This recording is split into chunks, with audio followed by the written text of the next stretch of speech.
نحمدہ ونصلی ونسلم علی سیدنا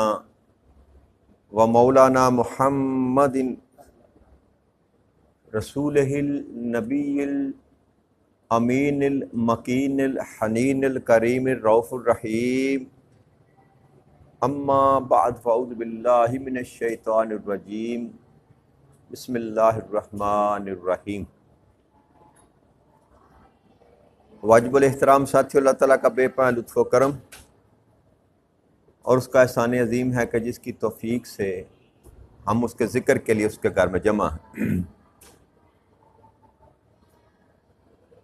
آج اللہ کی توفیق سے ہم سورہ المائدہ کی آیت نمبر 6 سے اپنے سبق کا آغاز کر رہے ہیں۔ اللہ کریم نے ارشاد فرمایا، یا ایھا الذین آمنوا اذا قمتم الی الصلاۃ فاغسلوا وجوہکم وایدیکم الی المرافق وامسحوا برؤوسکم وارجلکم الی الکعبین وان کنتم جنبا فطہروا وان کنتم مرضی او علی سفر او جاء احد منکم من الغائط او لمستم النساء فلم تجدوا ماء فیمموا فصعیدا طیبا فامسحوا بوجوہکم وایدیکم منہ ما یرید اللہ لیجعل علیکم من الحرج ولکن یرید لیطہرکم ولیتم نعمتہ علیکم لعلکم تشکرون۔ کہ اے ایمان والو، جب تم نماز کے لیے کھڑے ہو تو اپنے چہروں کو اور اپنے ہاتھوں کو کوہنیوں سمیت دھو لیا کرو اور اپنے سروں کا مسح کرو اور اپنے پاؤں ٹخنوں سمیت دھو لو، اور اگر تم حالت جنابت میں ہو تو خوب پاک ہو جاؤ، اور اگر تم بیمار ہو یا سفر میں ہو یا تم سے کوئی رفع حاجت سے آیا ہو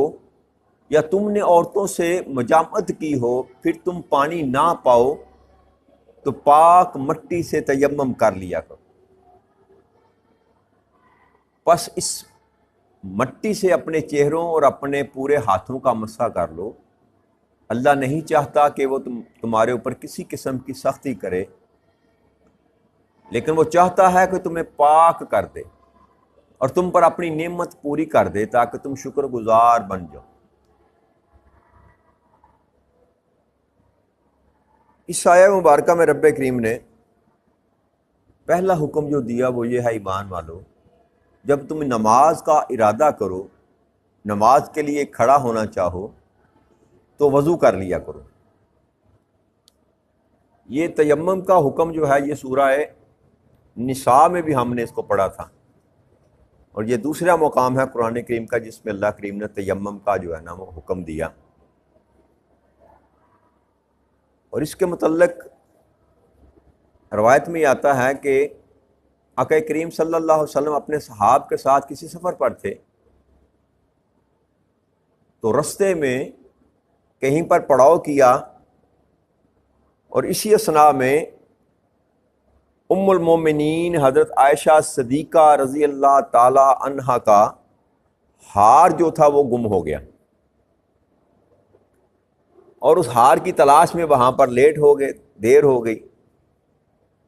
تو آپ نے وہاں پر ہی رات قیام کرنے کا جو حکم صادر کر دیا۔ تو جب صبح ہوئی، نماز کا وقت آیا تو وہاں پر پانی موجود نہ تھا، تو پھر نبی اکرم صلی اللہ علیہ وسلم نے لوگوں کو یہ تعلیم دی تیمم کا۔ ایک روایت یہ آتی ہے کہ یہ حکم جو تھا یہ آیت کریمہ اسی وقت نازل ہوئی، اور ایک روایت یہ بھی ہے کہ وہ سورہ نساء کی جو تیمم کی آیت تھی وہ اس وقت نازل ہوئی۔ پر دونوں ہی حالتوں میں یہ بات اس پر اتفاق ہے کہ یہ عائشہ صدیقہ رضی اللہ تعالیٰ عنہ کا جو واقعہ ہار گم ہونے کا ہوا، اسی اثناء میں یہ واقعہ ہوا، تو تیمم کا اللہ کریم نے حکم دیا کہ اگر تم، پہلی تو بات یہ کہ جب بھی تم نماز کے لیے کھڑے ہو تو وضو کر لیا کرو، وضو کے بغیر نماز نہیں ہوتی۔ اور یہ بھی یاد رکھیے گا کہ یہ وضو صرف نبی اکرم صلی اللہ علیہ وسلم کی امت پر ہی فرض نہیں کیا گیا، واجب کیا گیا، پہلی امتوں میں بھی یہ وضو کیا جاتا تھا۔ اور یہ جو آیا مبارکہ ہے، یہ سورہ جو مبارکہ ہم پڑھی، یہ حکم جو آیا، یہ مدینہ منورہ میں آیا، لیکن نبی اکرم صلی اللہ علیہ وسلم تو نماز مکہ میں بھی پڑھا کرتے تھے، تو کیا وہ بغیر وضو کے پڑھا کرتے تھے؟ جی، آقا اکرم صلی اللہ علیہ وسلم کا حدیث مبارک ہے کہ نبی اکرم صلی اللہ علیہ وسلم فرماتے ہیں کہ جبرائیل امین جب میرے پاس تشریف لائے تو انہوں نے آ کر مجھے یہ وضو کا طریقہ جو سکھلایا، جیسے وہ وضو کرتے رہے ویسے میں وضو کرتا رہا، پھر انہوں نے مجھے نماز پڑھنے کا طریقہ بتایا، جیسے وہ نماز پڑھتے رہے ویسے میں نماز پڑھتا رہا، تو پھر میں نے گھر جا کر ام المومنین حضرت خدیجہ الکبریٰ رضی اللہ تعالیٰ عنہا، ان کو جا کر وضو کا طریقہ سکھلایا اور نماز کا طریقہ سکھلایا۔ تو اس کا مطلب ہے کہ وضو کا جو طریقہ، وضو جو کرنا تھا وہ مکہ میں بھی فرض تھا، مکہ میں بھی فرض تھا۔ اب حکم، کیونکہ بات تیمم کی جا رہی ہے، تو ذکر اللہ کریم نے ساتھ وضو کا بھی کر دیا ہے، لیکن یہ اس سے پہلے بھی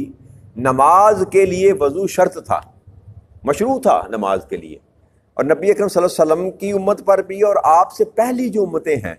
ان پر بھی وضو فرض تھا۔ دو واقعات ہیں، ایک حضرت ابراہیم علیہ السلام کا آتا ہے واقعہ کہ جب آپ شام کے لیے سفر پہ نکلے تو رستے میں ایک بادشاہ کے علاقے سے گزرے، تو آپ کی زوجہ مبارکہ جو تھی حضرت سارہ رضی اللہ تعالیٰ عنہ، وہ بہت خوبصورت تھی۔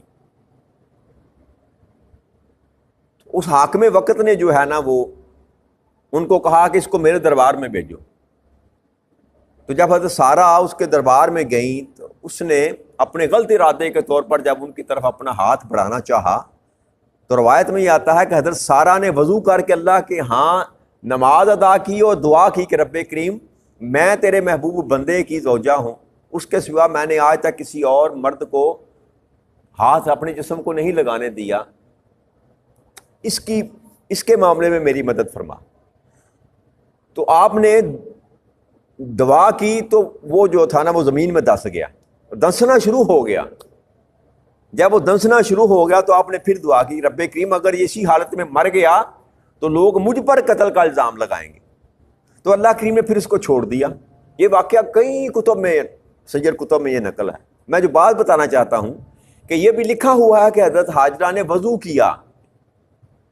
تو یہ ابراہیم علیہ السلام کی زوجہ مبارکہ تھی۔ اسی طرح بنی اسرائیل کا ایک واقعہ حضرت نبی اکرم صلی اللہ علیہ وسلم نے خود بیان کیا۔ ایک جریح نام کا ایک پادری تھا،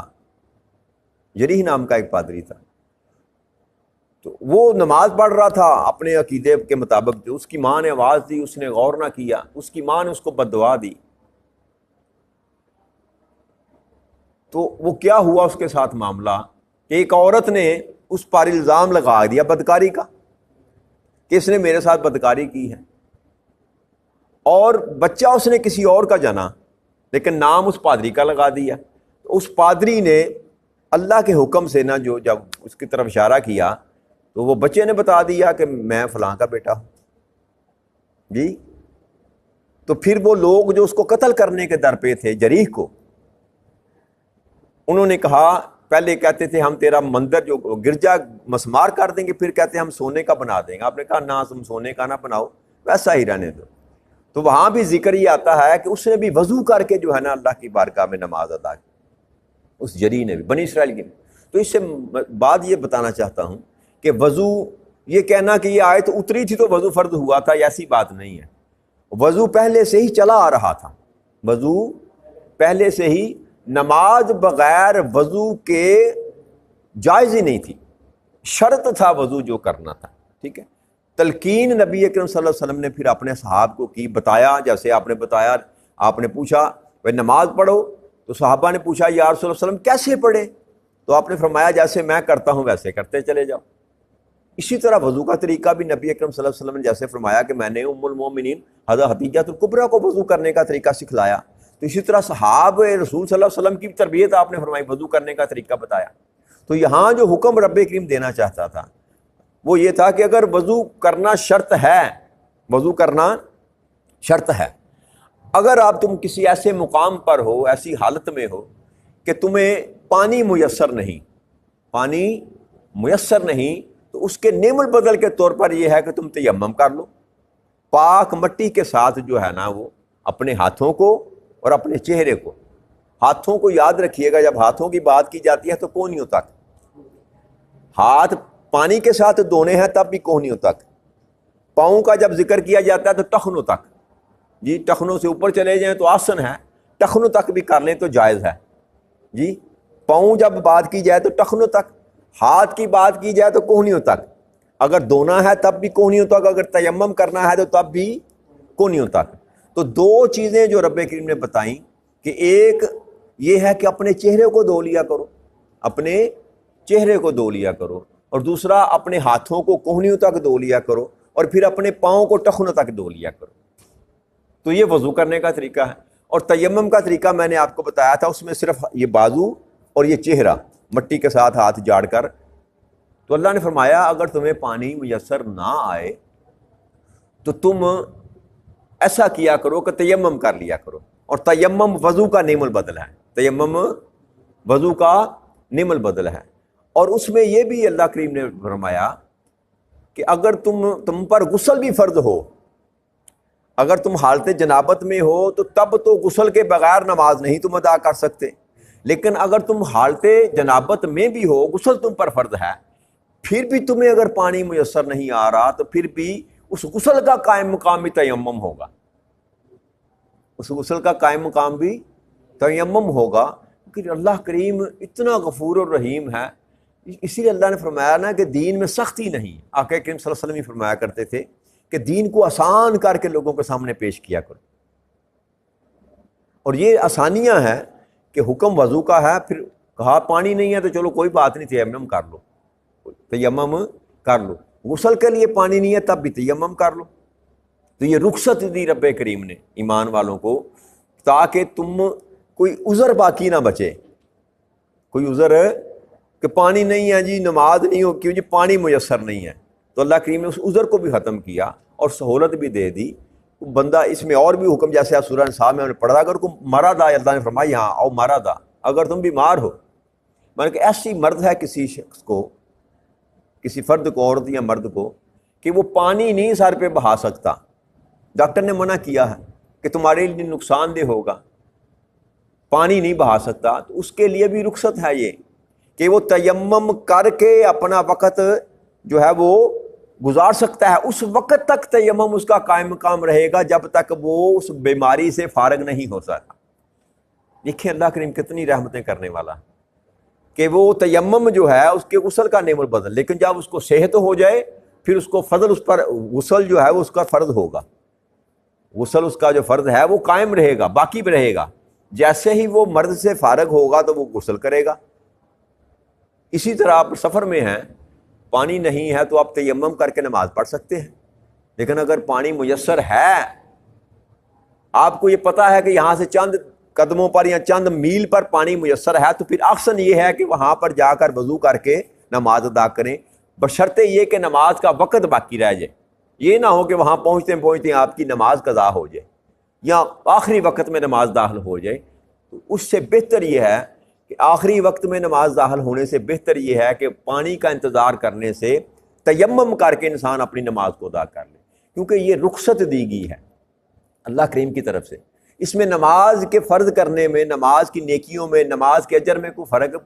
نہیں پڑتا، اگر پانی ہے تو وضو کریں، پانی نہیں تو تیمم کر لیں۔ اور پھر اللہ کریم نے یہ فرمایا کہ اللہ نہیں چاہتا کہ تمہارے اوپر کسی قسم کی سختی کرے، یعنی کہ اسٹرکٹلی نہیں ہے، یہ نہیں کہ ایک قانون رب کریم نے بنایا، کچھ مقامات، کچھ احکامات ایسے ہیں جہاں پر اللہ کریم نے سختی سے منع کیا، جی کچھ مقامات، سود کے معاملے میں اللہ کریم نے کوئی کمپرومائز نہیں چھوڑا، رستہ نہیں چھوڑا کہ سود میں ایسا کر لو گے تو جائز ہوگا، ایسا کر لو گے، زنا میں ایسا نہیں چھوڑا، ٹھیک، کچھ مقامات ایسے ہیں، لیکن جو انسان کی باقی زندگی کے معاملات ہیں وہاں پر اللہ کے نے رخصت رکھی. بھائی آپ سور نہیں کھا سکتے، آپ حرام نہیں کھا سکتے، مردار نہیں کھا سکتے، لیکن اگر تمہاری زندگی کو خطرہ ہے تو اس قدر کھا لو جس قدر تمہاری جان بچ سکتی ہے. اس کا مقصد کیا، مفہوم کیا ہے؟ یہ جو آیت کریمہ، یہ جیسے جو احکامات قرآن کریم میں آتے ہیں اس سے نتیجہ یہ اخذ کیا جاتا ہے کہ اللہ کریم معاشرتی زندگیوں میں انسان کو تنگی نہیں دینا چاہتا. اور آقا کریم صلی اللہ علیہ وآلہ وسلم کی زندگی کو آپ پڑھ کر دیکھیں نا، تو آپ نے لوگوں کے لیے سہولتیں جو ہیں وہ پیدا کی، لوگوں کے لیے آسانیاں پیدا کی، مشکل میں نہیں ڈالا. اور آپ حکم فرمایا کرتے تھے جب بھی کبھی کسی کو بھیجتے تبلیغ کے لیے تو یہ اسپیشل کہا کرتے تھے لوگوں کے سامنے آسان دین پیش کرنا، مشکل دین نہ پیش کرنا کہ لوگ گھبرا ہی جائیں. تو مزاج ہے نا انسان کا، انسان جو ہے تھوڑی سی آزادی چاہتا ہے. تو یہ دین اسلام جو ہے نا، اس نے انسان کی آزادیوں کو سلب نہیں کیا، ایک بہت بڑا وسیع حصہ ہے جو اللہ کریم نے کھلا چھوڑ دیا. جیسے تیرا دل کرتا ہے جو مرضی کھا، جو مرضی پی، جو مرضی پہن، جیسا مرضی ہے بول، لیکن قانون ایک وضع کر دیا، لباس ایسا ہو جو ساتر ہو، تیرا ستر ڈھانپ سکے، ٹھیک ہے نا جی. کھانا ایسا ہو جو حلال ہو، حلال ذریعے سے کمایا ہو، اور جن کو حرام کیا ہے وہ نہ ہو، باقی جو مرضی کھا، جیسے مرضی کھا، ٹھیک ہے نا جی.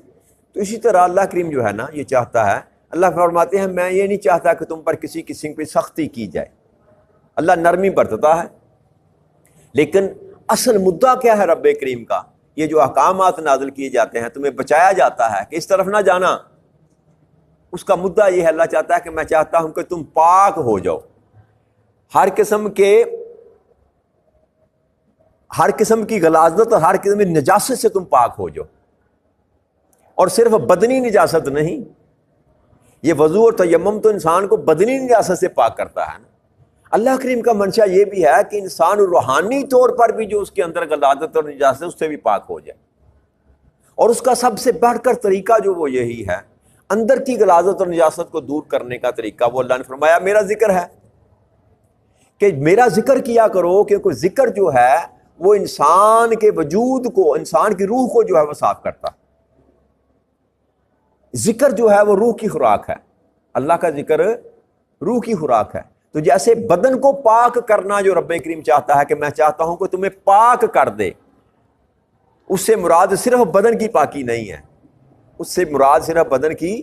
یہ مضمون صرف بدن کو پاک کرنے کے اللہ نے فرمایا، لیکن اللہ کا منشا یہ ہے کہ جب تمہیں پاک کر دے تو ظاہر اور باطن بھی تمہارا پاک کر دے، تمہارے وجود کو بھی پاک کر دے، تمہاری روحوں کو بھی پاک کر دے، اور تم پر اپنی نعمتیں پوری کر دے تاکہ تم شکر گزار بن جاؤ، تاکہ تم کہ اپنی نعمتیں تم پر پوری کر دیں. کوئی ایسی نعمت نہ بچے رب کریم کی طرف سے جو وہ تم کو عطا نہ کرے. اور نعمتیں کس لیے تم کو دے؟ تاکہ تم اس کا شکر گزار بن جاؤ، اس کا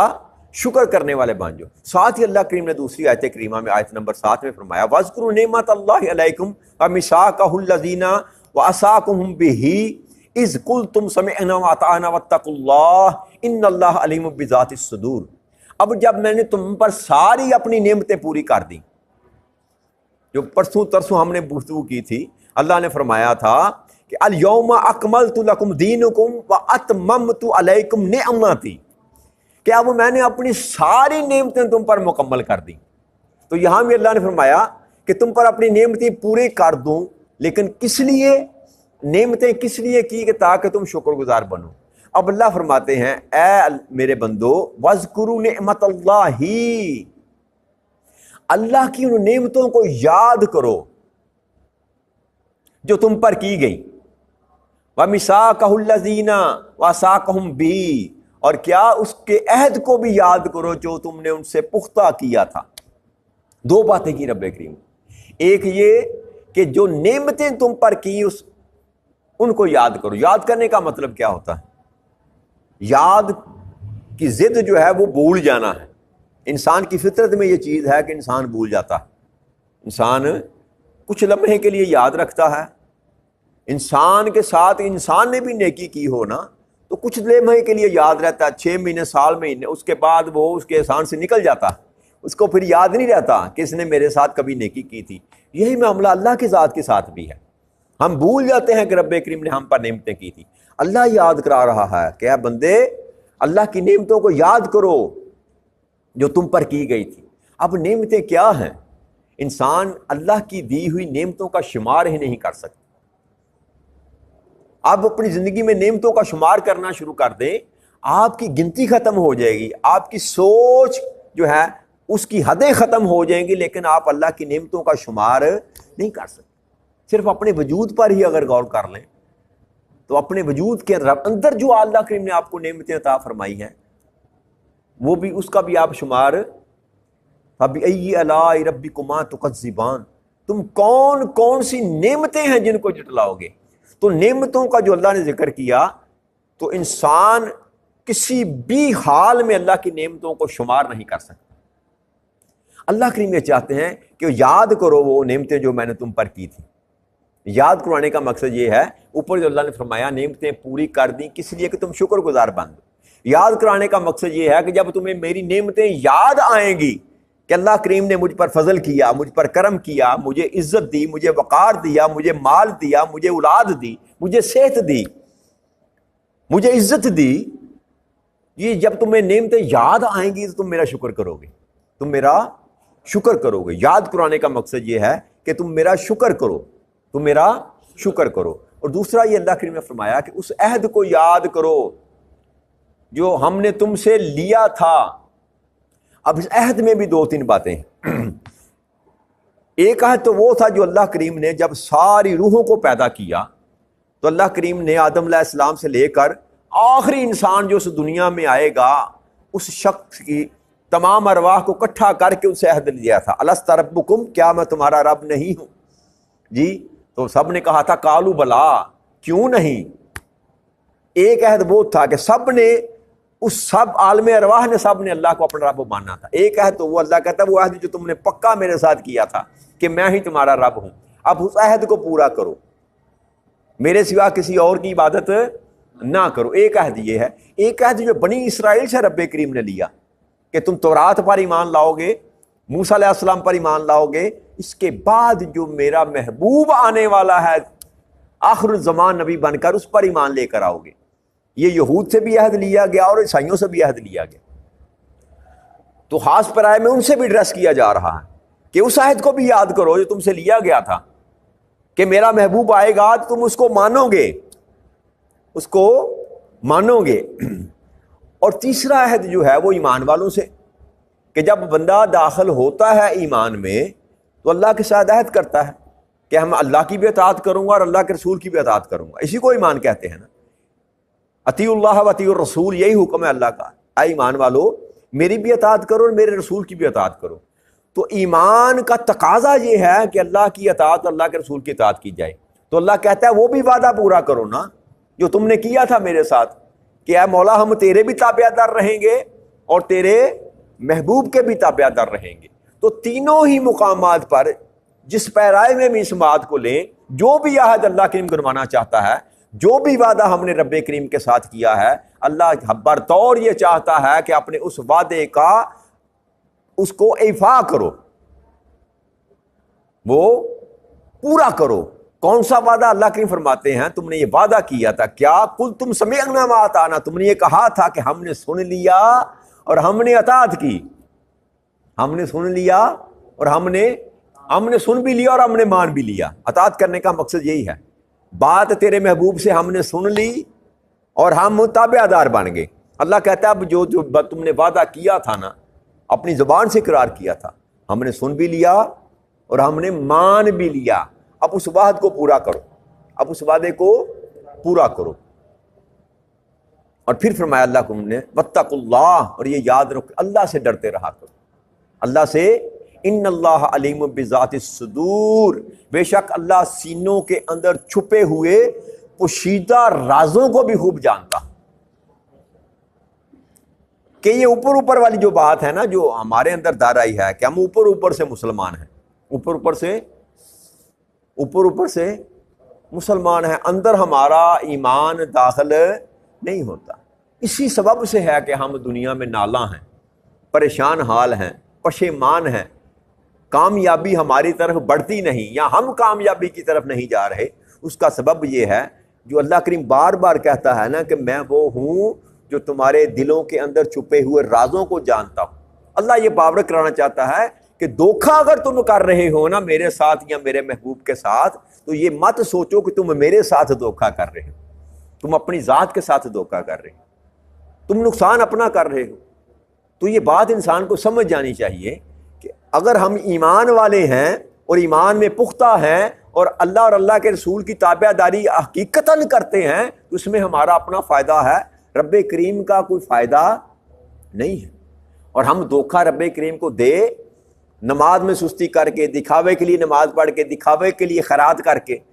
دکھاوے کے لیے حج عمرہ کر کے ہم دنیا کو تو خوش کر سکتے ہیں، اللہ کریم کو دھوکہ نہیں دیا جا سکتا۔ لہذا جو میں بات آپ کو بار بار سمجھانا چاہتا ہوں کہ عمل میں خالصیت پیدا کریں، تھوڑا کریں ستھرا کریں، جو بھی عمل کریں تھوڑا کریں ستھرا کریں، خالصیت کریں، ہر کام اللہ کے لیے ہی کریں، تب جا کر آپ کو وہ فائدہ دے گا، ورنہ یہ نمازیں، یہ روزے، یہ زکاتیں، یہ حج، یہ عمرے، یہ کسی کام نہیں آئیں گے اگر اس میں خالصیت نہیں ہے، اگر اس میں للہیت نہیں ہے۔ یہی منشا ہے اللہ اور اللہ کے رسول کا کہ جو بھی کام کیا جائے اللہ کو اور اللہ کے رسول کو راضی کرنے کے لیے کیا جائے۔ تو اللہ کریم سے یہ دعا کے ساتھ کہ رب کریم ہمیں یہ توفیق عطا فرما دے کہ ہمارے ہر اعمال میں، افعال میں، اعمال میں، کردار میں جو کچھ بھی ہم کر سکیں اس کے مقصد صرف اور صرف تیری رضا اور تیرے محبوب کی رضا ہو۔ وما علینا الا البلاغ المبین۔ السلام علیکم ورحمۃ اللہ وبرکاتہ۔